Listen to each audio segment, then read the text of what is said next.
नमस्कार, यो news 24 television prime time न्यूजमा स्वागत छ। बेलगाम बढ्दैछ संक्रमणको दर। तथ्यले बोल्ने सत्य नै हो। हरेक दिन कोरोना संक्रमितको थपिँदो तथ्याङ्कले अब उपाय के त भन्ने प्रश्न उठ्नु स्वाभाविक होइन। यो देशका नागरिक मात्र नभई सरकार पनि अब लकडाउनको पक्षमा छैन। हुन त यस्तो सङ्कटको बेलामा सर्प पनि मर्ने, लट्ठी पनि नभाँचिने उपाय अवलम्बन गर्नु नै श्रेयकर हुन्छ। तर बढ्दो चहल पहल, नजिकिँदो चाडपर्व, सरकारको शैली र जनताको व्यवहार कतै पनि तालमेल मिल्न सकेको छैन। कोरोनाको बढ्दो दर र लयले कुन हदसम्मको भयावह रूप लिने हो त्यो कसैले बसमा रहेन अब। त्यसैले के अब यो समस्यालाई भगवान भरमा नै छोड्ने हो त? अब प्राइम टाइम न्यूजका हेडलाइन्स। गत 24 घण्टामा 10 जनाको कोरोनाबाट मृत्यु। मृतकको संख्या 477 पुग्यो। एकै दिन 1500 बढीमा भाइरस पुष्टि।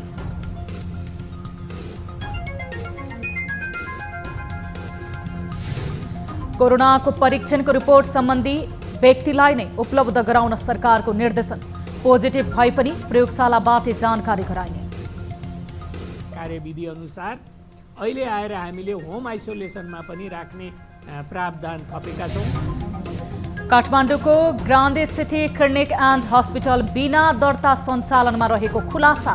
आधिकारिक कागजात पेश गर्न नसकेपछि हस्पिटलमाथि कारबाहीको तयारी। स्वीकृति नलिएकै देखियो भनेदेखि उहाँहरूको कारबाही हुने नै भइहाल्नु, नियमित कारबाही हुन्छ। मन्त्री परिषद पुनर्गठनबारे नेकपा अध्यक्ष दुवै ओली दाहालबीच छलफल। नारको कार्यकारी निर्देशकमा डाक्टर दीपक भण्डारीलाई नियुक्त गर्ने मन्त्री परिषदको निर्णय।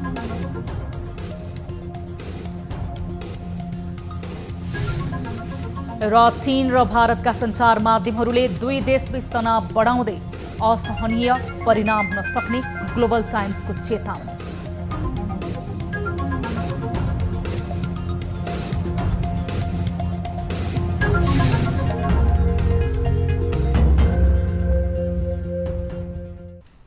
हामी निरन्तर न्यूजमा छौं। गत 24 घण्टामा देशभर 10 जनाको कोरोना संक्रमणका कारण मृत्यु भएको छ। स्वास्थ्य तथा जनसङ्ख्या मन्त्रालयका अनुसार मृत्यु हुनेमा 9 जना पुरुष र 1 जना महिला रहेका छन्, जसमा काठमाडौँकी 50 वर्षीय महिला, 61 वर्षीय पुरुष र 62 वर्षीय पुरुष गरी 3 जनाको मृत्यु भएको छ।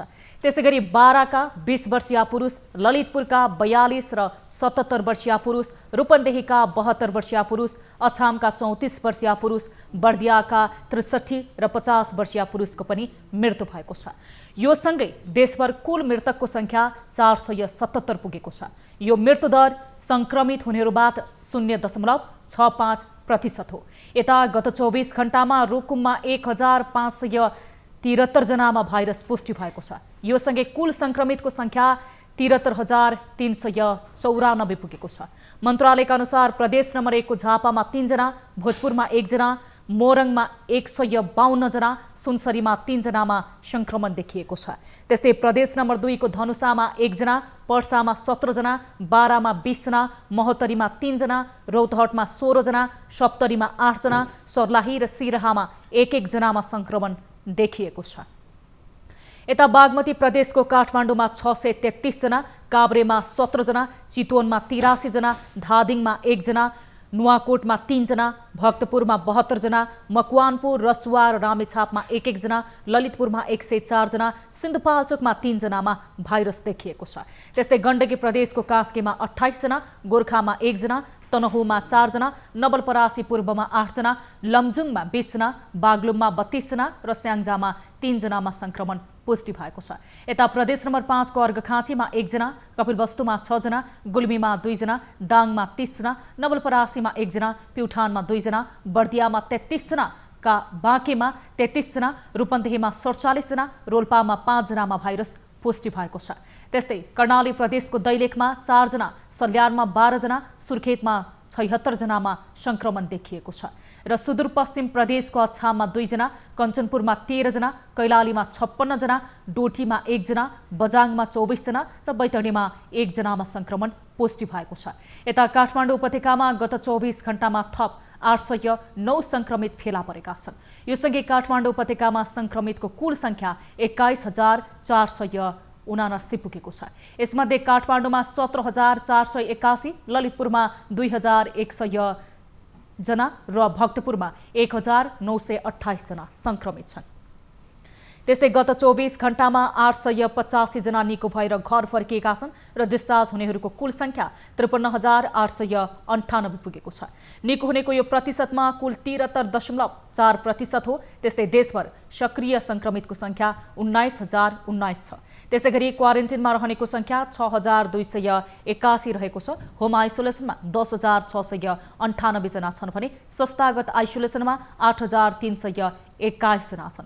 गत 24 घण्टामा देशभर 10,123 जनाको PCR परीक्षण हुँदा हालसम्म कुल 9,88,327 जनाको PCR परीक्षण भएको छ। स्वास्थ्य तथा जनसङ्ख्या मन्त्रालयले कोरोना परीक्षणको रिपोर्ट सम्बन्धी व्यक्तिलाई नै उपलब्ध गराउन निर्देशन दिएको छ। यसअघि नेगेटिभ आए ल्याबले जानकारी गराउने र पोजिटिभ आए एपिडेमियोलोजी तथा रोग नियन्त्रण महाशाखा EDCDले जानकारी दिने गरेको थियो। अब भने नेगेटिभ वा पोजिटिभ जस्तो नतिजा आए पनि परीक्षणको रिपोर्ट सम्बन्धित व्यक्तिलाई नै उपलब्ध गराउन निर्देशन दिएको छ। आइतबार आयोजित नियमित पत्रकार सम्मेलनमा मन्त्रालयका प्रवक्ता डाक्टर जागेश्वर गौतमले पहिले जति पनि सङ्क्रमित थिए उनीहरूलाई स्वास्थ्य संस्थाको आइसोलेसनमा मात्रै राख्ने व्यवस्था रहेकाले अहिले होम आइसोलेसनमा पनि राख्ने व्यवस्था रहेकाले यसअघिको निर्णय परिवर्तन गरिएको जानकारी दिनुभएको छ। यसको चाहिँ कारण के छ भने पहिला हामीले जति पनि बिरामीहरू चाहिँ पोजिटिभ आउनुभएको थियो उहाँहरूलाई स्वास्थ्य संस्थामा चाहिँ आइसोलेसनमा उपचारमा राख्ने व्यवस्था गरेका थियौँ हाम्रो निर्देशिका कार्यविधि अनुसार। अहिले आएर हामीले होम आइसोलेसनमा पनि राख्ने प्रावधान थपेका छौँ। उहाँले सङ्क्रमितहरूलाई रोग नियन्त्रण महाशाखाले जानकारी गराउने भन्दा पनि प्रयोगशालाले सिधै जानकारी गराउँदा व्यवस्थापनमा छिटो हुने विश्वास व्यक्त गर्नुभएको छ। संसदको शिक्षा तथा स्वास्थ्य समिति अन्तर्गतको कोभिड-19 को सम्बन्धमा सरकारले गरेका काम कारबाहीको अनुगमन गर्न गठित उपसमितिले स्थलगत अनुगमन जारी राखेको छ। उपसमितिले आइतबार ग्रान्डी अस्पताल, केएमसी अस्पताल र ह्याम्स अस्पतालको अनुगमन गरेको थियो। निरीक्षणका क्रममा ग्रान्डी अस्पताल र ह्याम्स अस्पतालमा सशुल्क सेवा दिएर कोरोना सङ्क्रमितको उपचार भइरहेको र 20% बेड कोरोना उपचारमा छुट्याइएको पाइएको उपसमिति संयोजक जीवनराम श्रेष्ठले जानकारी दिनुभएको छ। उक्त अस्पतालमा कोभिड र नन कोभिडको उपचारको व्यवस्था व्यवस्थित रहेको पाइएको उहाँले बताउनु भएको छ। त्यस्तै केएमसी अस्पतालमा कोभिड र नन कोभिडको उपचारको व्यवस्थापनमा कमजोरी देखिएको उहाँले बताउनुभयो। व्यवस्थापनलाई चाहिँ अलिकति ध्यान दिनुपर्ने हामीले त्यो अनुभूति गऱ्यौँ। त्यो जुन खालको एउटा चाहिँ नि आइसियुहरू कोभिडको लागि सञ्चालन गरेका आइसियुहरू, कोभिडमा रहेका वार्डहरू र त्यहाँ अलि प्रोटोकल यो जुन खालको कोभिडको प्रोटोकल छ त्यो प्रोटोकललाई टोटल्ली फलोअप गर्न नसकेको हो कि भन्ने खालको हामीले त्यहाँ भिजिटको क्रममा त्यहाँका भिजिटर्सहरूलाई भेट्दाखेरि त्यो खालको गुनासोहरू पायौँ। विभिन्न अस्पतालहरूमा कोरोना उपचारका लागि व्यवस्थित रूपमा काम गर्न सुझाव दिएको छ।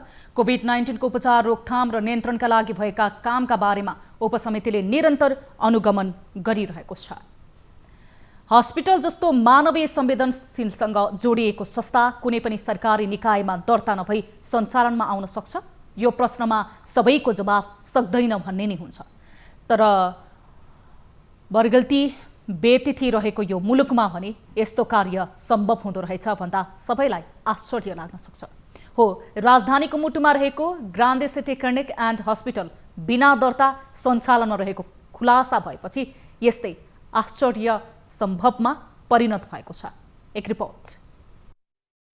आजभन्दा 7 वर्ष अघि अर्थात् सन् 2013 देखि सञ्चालनमा आएको ग्रान्डी सिटी क्लिनिक एन्ड हस्पिटलको दर्ता सरकारवाला निकाय स्वास्थ्य तथा जनसङ्ख्या मन्त्रालयमा मात्र नभई प्रदेश सरकार न त स्थानीय तह कहीँ कतै दर्ता नभएको पाइएको छ। नेपालको चर्चित व्यावसायिक घराना ज्योति समूह अन्तर्गत सञ्चालित यो संस्थाको रहस्य घरभित्र विवाद सुरु भएपछि बाहिर आएको हो। ज्योति समूहभित्र सम्पत्तिको स्वामित्व र नेतृत्वलाई लिएर दुई दाजुभाइ बीच विवाद भएपछि यो समूहका वैध अवैध कारोबार सबै सतहमा छताछुल्ल हुँदै आउने क्रममा ग्रान्डी सिटी अस्पतालको विवाद पनि सतहमा आएको हो। गत असारमा ग्रान्डी सिटी अस्पतालको वैधानिकतालाई लिएर स्वास्थ्य सेवा विभागमा उजुरी परेपछि यसमाथिको छानबिन अगाडि बढेको थियो। विभागको प्रारम्भिक छानबिनमा ग्रान्डी सिटी कहीँ कतै दर्ता भएको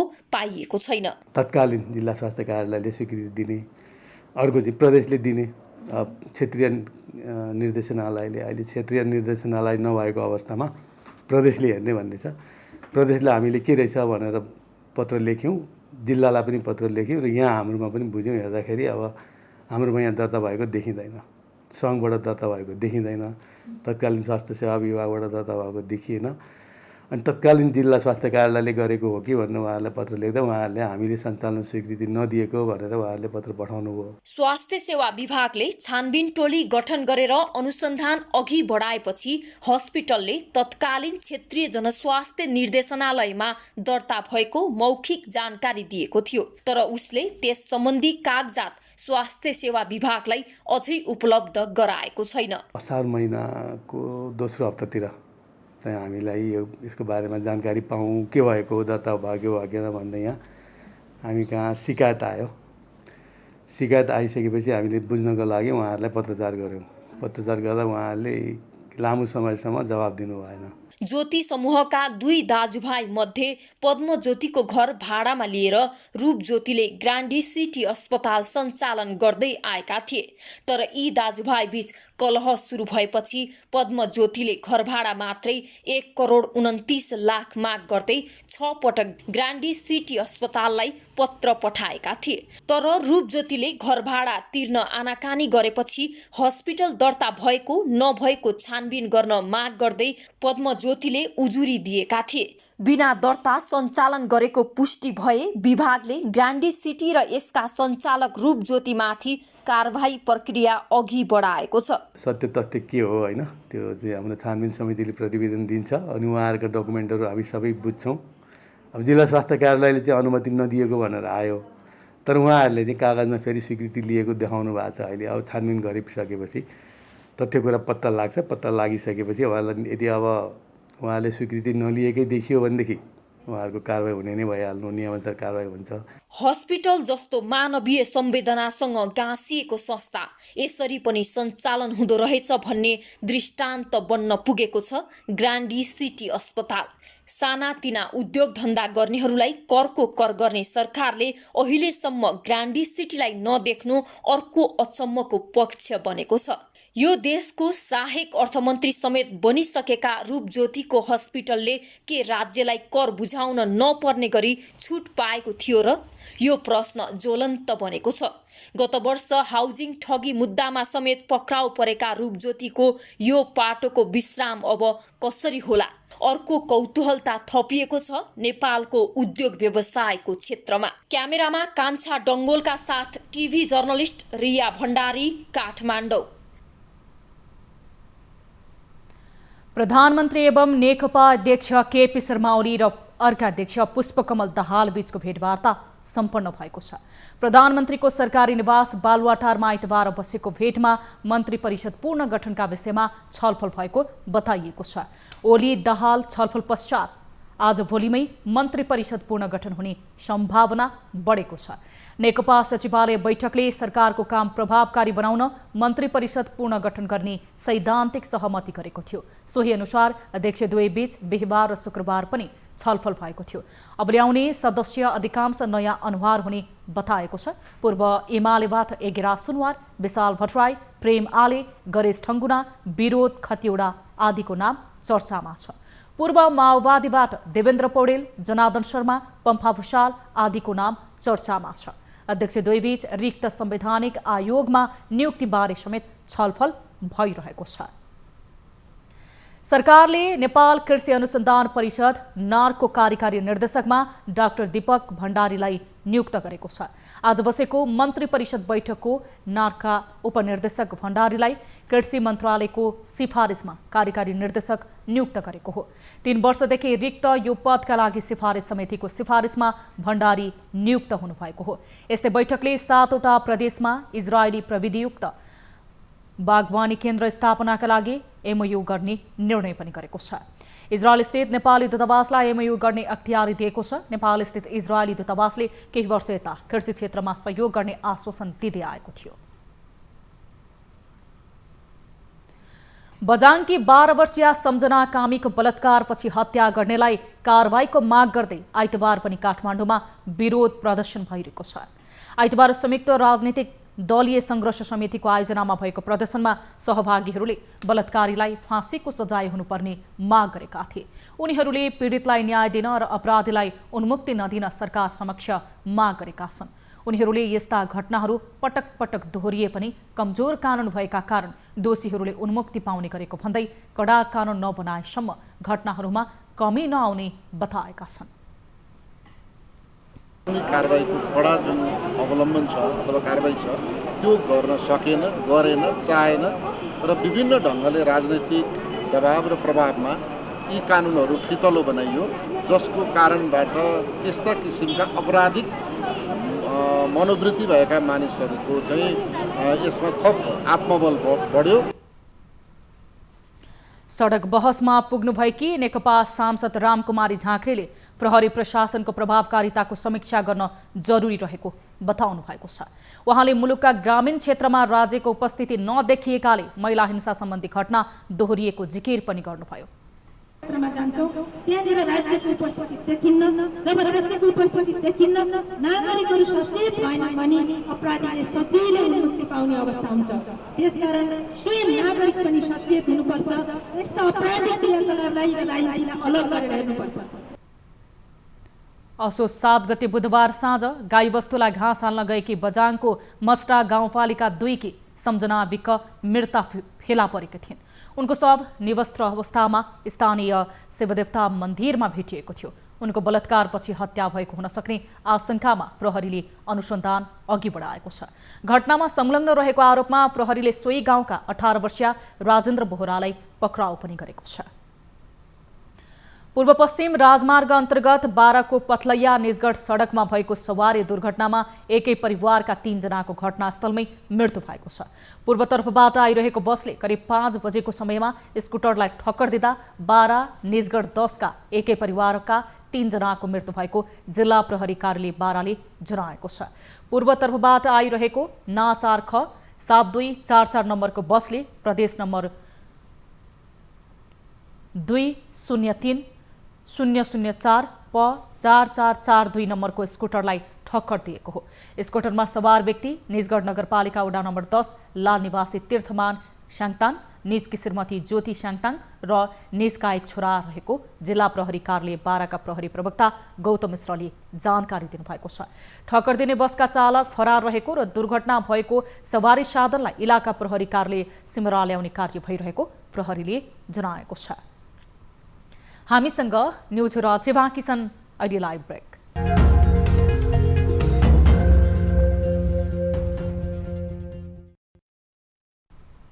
हामी निरन्तर न्युजमा छौं। संसदको उद्योग तथा वाणिज्य, श्रम तथा उपभोक्ता हित समितिले उपसमितिको प्रतिवेदन पारित गरेको छ। उपसमितिको प्रतिवेदनमा वस्तु बिक्री सम्बन्धी व्यावसायिकतामाथि कडा नियमन र निगरानी गर्नुपर्ने प्रावधान रहेको छ। सिंहदरबारमा आइतबार बसेको समितिको बैठकले नेटवर्किङ व्यवसायलाई थप व्यवस्थित गर्ने सम्बन्धमा सरकारलाई सुझाव दिन गठित नेटवर्किङ व्यवसाय अध्ययन उपसमितिको प्रतिवेदनलाई सामान्य परिमार्जन गर्ने निर्णय गरेको छ। उपसमितिको वस्तुको प्रत्यक्ष बिक्री गर्ने ऐन 2074 र नेमाली 2076 भन्दा बेगर मुलुकी अपराध संहिता ऐनको परिपक्ष 21 अनुसार ठगी सम्बन्धी कसुरमा मुद्दा चलाउन पाउने गरी ऐन परिमार्जन गर्नुपर्ने उल्लेख छ। छलफलमा सांसदहरूले उपभोक्तासँग जोडिने हुँदा विगतको नेटवर्किङ व्यवसाय झैं नागरिक ठगिने सम्भावना अधिक रहेको भन्दै सरकारले विशेष ध्यान दिनुपर्ने बताउनु भएको छ। छलफलपछि समितिले उपसमितिको प्रतिवेदनका बुँदामा छलफल गरी प्राप्त सुझावको आधारमा परिमार्जनसहित सर्वसहमत रूपमा पारित गर्ने निर्णय गरेको सभापति विमल प्रसाद श्रीवास्तवले जानकारी दिनुभएको छ।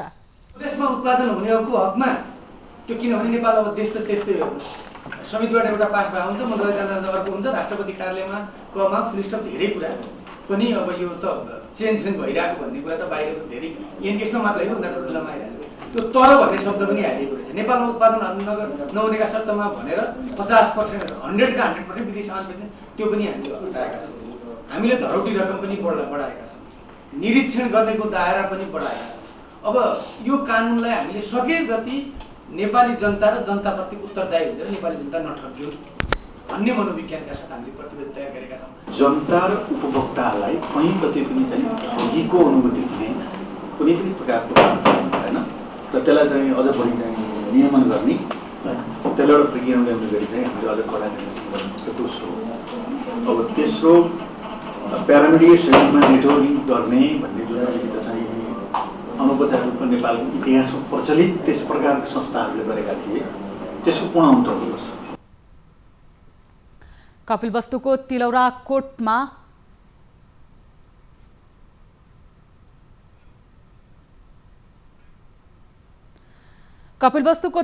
कोटमा महाभिनिष्क्रमा दिवस मनाइएको छ। राजकुमार सिद्धार्थले राजप्रसाद त्याग गरेको ऐतिहासिक क्षणमा स्मरण दिवस मनाइएको हो। मध्यरातमा राजकुमार सिद्धार्थ राजदरबार छोडेर घटना चित्रित गर्दै महानिष्क्रम दिवस मनाइएको छ।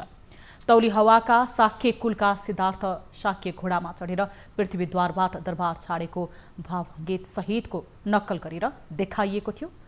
ओलम्पियन वैकुण्ठमानन्दरले पेस्टस देखाउँदै सिंगारेको घोडामा 29 वर्षका युवाले दरबार छाड्दै गरेको दृश्य निकै रोमाञ्चक बनेको थियो।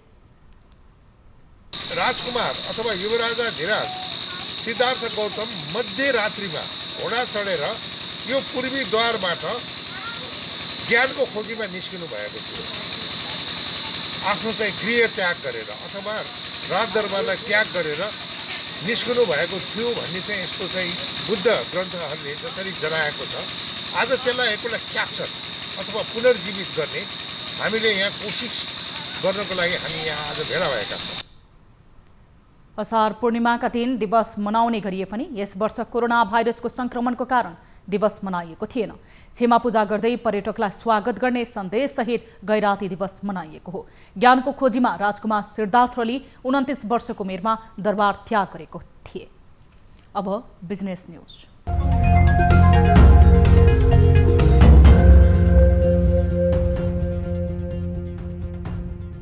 सरकारले सहकारी संस्थाको ऋण लगानी गर्दा 14.75% भन्दा बढी ब्याज दर राख्न नपाउने निर्णय गरेको छ।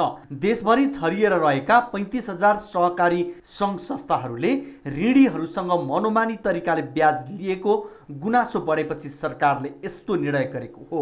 सहकारी विभागले सन्दर्भ ब्याज दर निर्माण गरी आगामी कार्तिक 15 गतेदेखि लागू हुने गरी सिफारिस गरेको हो। सहकारी सङ्घ संस्थाले 18-20% सम्म ब्याज दर लागू गरेको कारण सहकारीका ऋणीहरू मारमा पर्दै गएका छन्। कार्तिक 25 गतेदेखि देशभरका सबै सहकारी संस्थाहरूले सन्दर्भ ब्याज दर 14.75% भन्दा बढी लिन नपाइने व्यवस्था गरिएको हो। ऋण र बचतको ब्याज दरको अन्तर 6% भन्दा घटिरहने गरी सन्दर्भ ब्याज दर तोकिएको सहकारी विभागले जनाएको छ।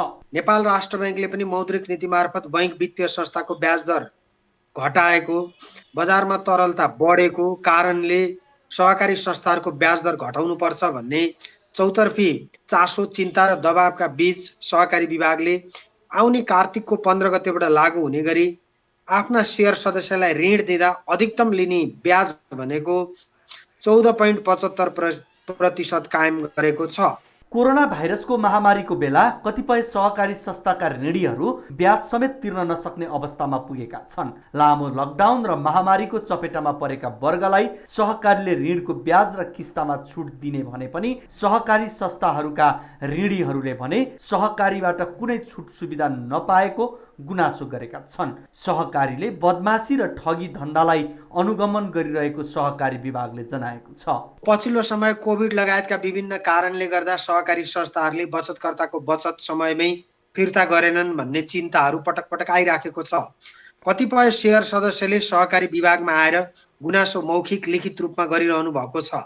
त्यसका लागि सहकारी विभागले सम्बन्धित संस्थाको अनुगमन गर्ने, समस्यामा पर्न नदिने लगायतका कामहरू गरेको छ। देशभर विभिन्न नाममा खुलेका सहकारी संस्थाहरूले आर्थिक पारदर्शिता कायम गर्न नसक्दा सहकारीका बचत तथा ऋणीहरू मारमा परेका छन्।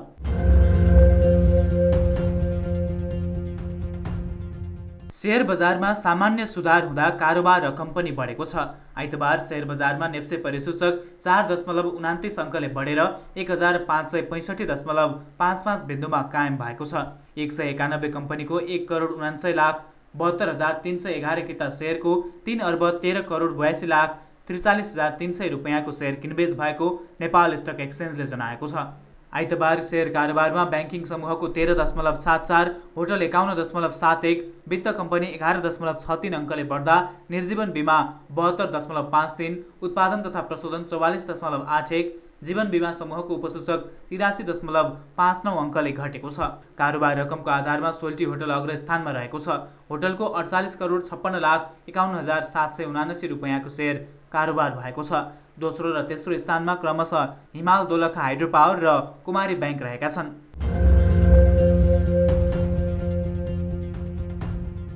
सुनको मूल्य घट्ने क्रमले आइतबार पनि निरन्तरता पाएको छ। आइतबार छापावाला सुन तोलाको 600 रुपियाँले घटेर 93,300 रुपियाँमा आइपुगेको छ। नेपाल सुनचाँदी व्यवसायी महासङ्घका अनुसार शुक्रबार बढेको सुन आइतबार फेरि सस्तिएको हो। तेजाबी सुन पनि 600ले नै सस्तो बनेर प्रति तोला 92,800मा पुगेको छ। सुनको मूल्य घट्दा चाँदी पनि तोलाको 10 रुपियाँ सस्तो भई प्रति तोला 1150 रुपियाँ कायम भएको छ।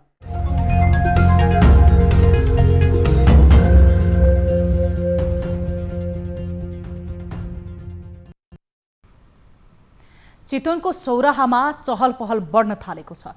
6 महिनादेखि सुनसान बनेको पर्यटकीय क्षेत्र सौराहामा लामो दूरीका यातायात सञ्चालन र होटलहरू खुलेसँगै चहल पहल बढेको हो। आन्तरिक पर्यटकलाई भित्र्याउन अहिले होटल व्यवसायीहरू होटलको सरसफाई र तयारीमा लागेका छन्। एक रिपोर्ट। मुलुककै तेस्रो पर्यटकीय गन्तव्यको रूपमा रहेको चितवनको सौराहामा चहल पहल बढ्न थालेको छ।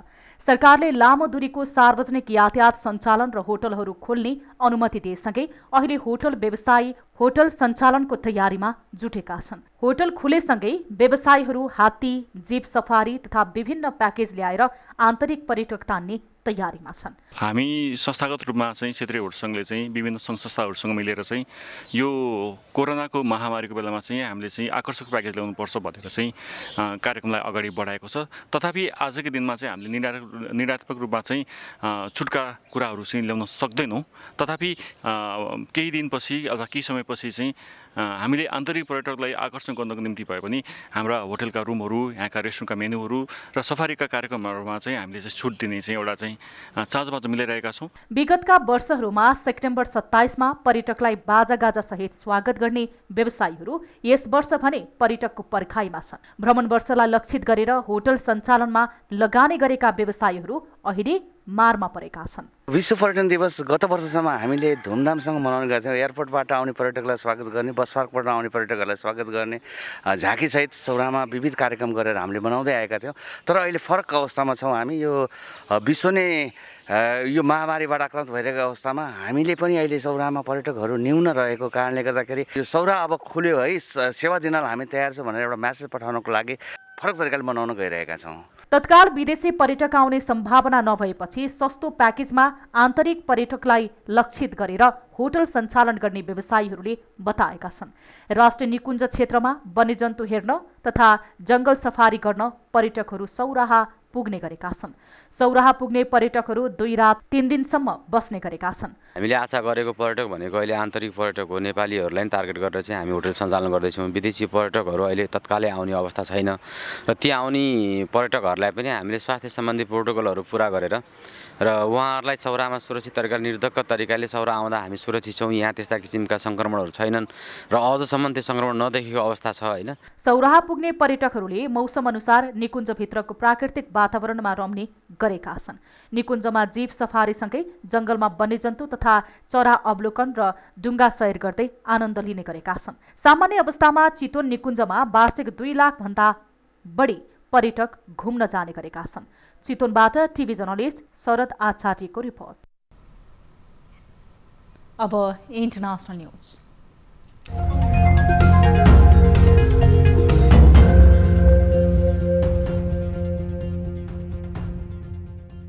भारत र चीनबीच सीमामा तनाव कम गर्नको लागि सैन्य र कूटनीतिक स्तरमा प्रयास भइरहेको छ। तर दुवै देशका सञ्चार माध्यमहरूमा भने यस विपरीतका समाचार प्रकाशित र प्रसारण भइरहेको छ। यसैबीच चीनको सरकारी अखबार ग्लोबल टाइम्सले सीमामा भारतको तर्फबाट गोली चल्न सक्ने र त्यसको असहनीय परिणाम हुने बताएको छ। भारतले सीमामा सैनिकको संख्या बढाउनु, चीनिया सेनासँगको कुनै पनि झडपमा गोली चलाउने अधिकार दिनुले दुवै देशबीचको तनाव अझै बढ्ने र भारतको लागि यसको परिणाम खतरनाक हुने अखबारले प्रक्षेपणलाई उद्धृत गर्दै लेखेको छ। भारतले चीनसँग तनाव कम गर्न सहमति जनाएको समयमा यस्तो आशंका बढेको अखबारले लेखेको छ। यसअघि भारतको द हिन्दू अखबारमा एक रिपोर्ट आएपछि ग्लोबल टाइम्सको तर्फबाट यस्तो रिपोर्ट आएको हो। यसमा भारतले चीनलाई स्पष्ट सन्देश दिँदै PLA का सेना अघि बढे भारतीय सेनाले उनीहरूमाथि गोली चलाउन सक्ने रिपोर्ट छापिएको थियो। एक शीर्ष भारतीय अधिकारीले अखबारसँग यस्तो बताएका थिए।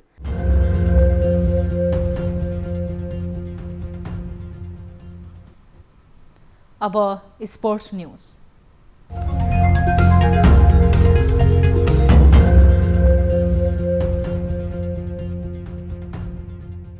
नेपाली क्रिकेट खेलाडीहरूको छाता संगठन सिप्यानले खेलाडी वर्गीकरणलाई थप प्रष्ट पार्न नेपाल क्रिकेट क्यानसँग आग्रह गरेको छ। सिप्यानले सोमबार राष्ट्रिय खेलकुद परिषद राखेपका सदस्य सचिव रमेश कुमार सिलवाललाई पनि क्यानले गरेका निर्णयमा आफूहरूको ध्यान आकर्षण भएको भन्दै आवश्यक पहल गरिदिन आग्रह गरेको छ। क्यानले 2020 का लागि पुरुष र महिला क्रिकेट खेलाडीलाई गरिएको वर्गीकरणमा थप प्रष्ट पार्न सिप्यानले आग्रह गरेको छ। वर्गीकरण जस्तो महत्त्वपूर्ण विषयलाई पारदर्शी रूपमा निश्चित मापदण्ड तोकेर अवलम्बन गरिनु क्रिकेट विकासका लागि जरुरी रहेको ध्यान आकर्षण पत्रमा उल्लेख गरिएको छ। त्यस्तै खेलाडीको जीवन बीमा र दुर्घटना बीमा गर्न समावेश गरिने खेलाडीको दायरा पनि फराकिलो बनाइनु पर्ने सिप्यानले जनाएको छ। क्यानको गत असोज 6 गते बसेको बैठकले खेलाडी वर्गीकरण र पारिश्रमिक निर्धारण गरेको थियो।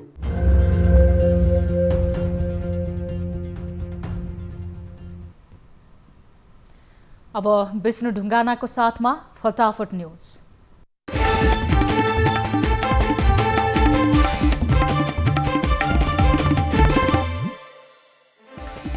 संक्रमितको संख्यामा फेरि उछाल। आइतबार एकै दिन देशभर 1573 संक्रमित थपिए। संक्रमितको कुल संख्या 19019 पुग्यो। काठमाडौँ उपत्यकामा संक्रमितको संख्याले उचाइ छुँदै आइतबार 809 संक्रमित थपिए। उपत्यकामा संक्रमितको संख्या 21400 नाग्यो।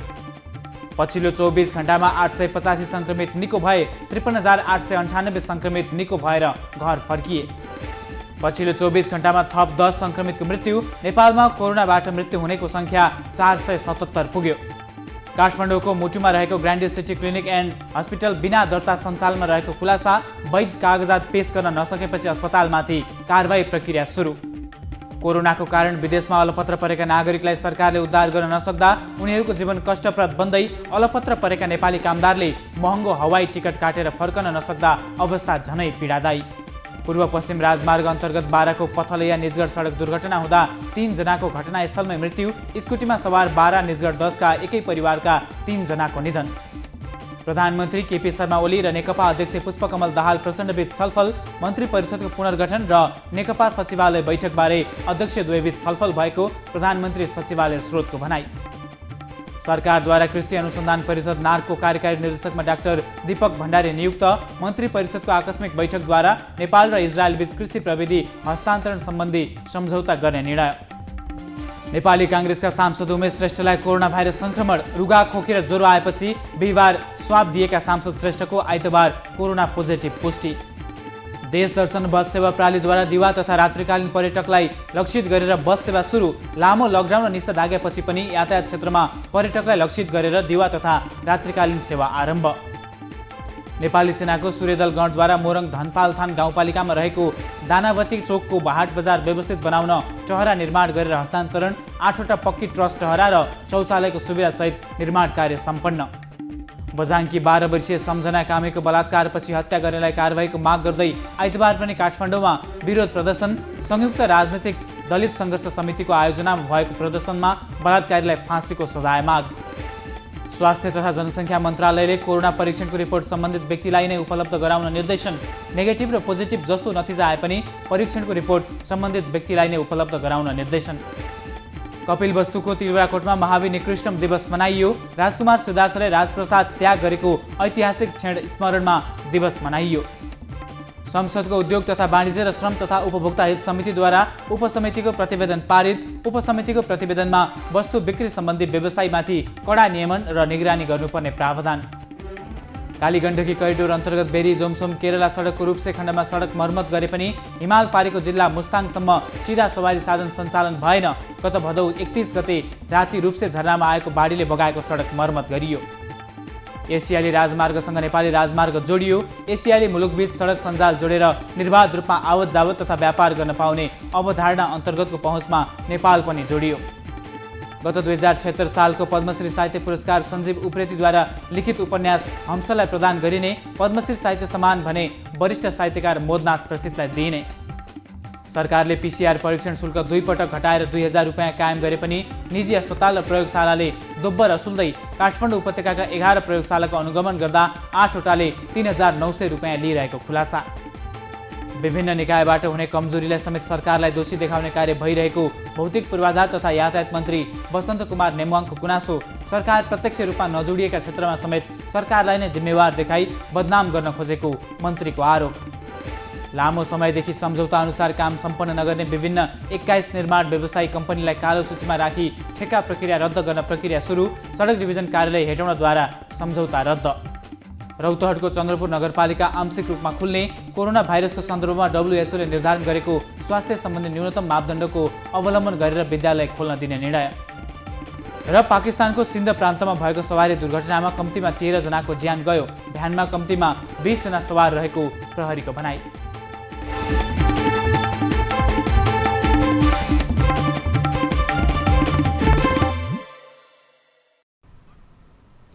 प्राइम टाइम न्यूज सक्नु अघि अहिलेसम्मका हेडलाइन्स पुनः एकपटक। गत 24 घण्टामा 10 जनाको कोरोनाबाट मृत्यु। मृतकको संख्या 477 पुग्यो। एकै दिन 1500 बढीमा भाइरस पुष्टि।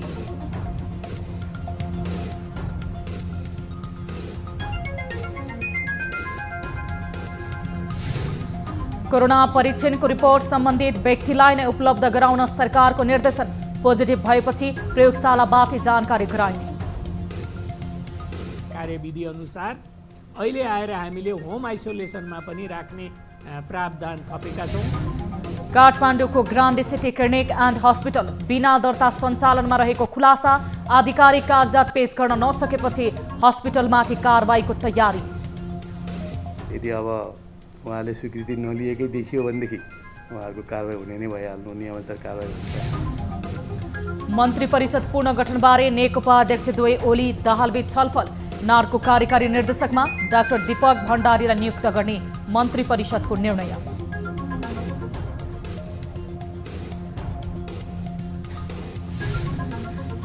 र चीन र भारतका सञ्चार माध्यमहरूले दुई देशबीच तनाव बढाउँदै असहनीय परिणाम हुन सक्ने ग्लोबल टाइम्सको चेतावनी।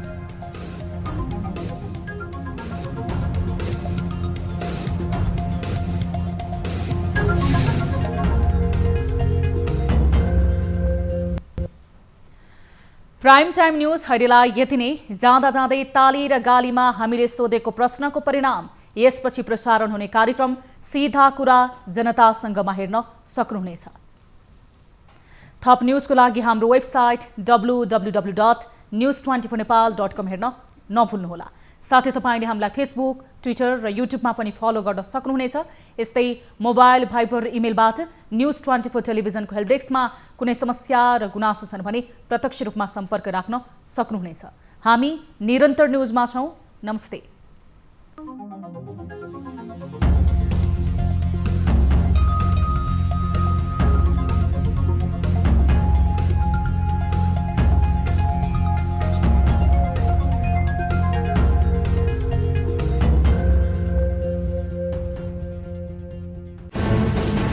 कोरोनाले सृजना गरेको सङ्कटमा पल पलका न्युज अपडेट र हर क्षेत्रको कभरेजका लागि News24 नेपाल युट्युब च्यानललाई सब्स्क्राइब गर्नुहोला।